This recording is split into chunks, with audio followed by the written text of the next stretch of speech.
Football বিশ্বে তৈরি হতে যাচ্ছে এক বিরল এবং ঐতিহাসিক মুহূর্ত।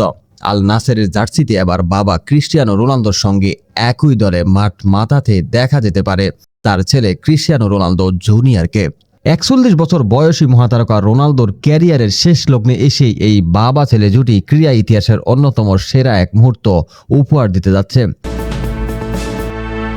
বিখ্যাত ক্রীড়া সাংবাদিক রোমানোর এক প্রতিবেদন অনুসারে আল নাসর কর্তৃপক্ষ তাদের 15 বছর বয়সী এই তরুণ প্রতিভাকে আগামী মৌসুম থেকে সিনিয়র দলে অনুশীলনের অন্তর্ভুক্ত করার পরিকল্পনা করছে। বর্তমানে ক্লাবের একাডেমিতে লেফট উইঙ্গার হিসেবে খেলা রোনালদো জুনিয়রের পারফরম্যান্স নিবিড়ভাবে পর্যবেক্ষণ করছে ক্লাবটি। তাদের লক্ষ্য হলো পেশাদার ফুটবল পরিবেশে বাবার পাশাপাশি তার বিকাশকে আরও ত্বরান্বিত করা।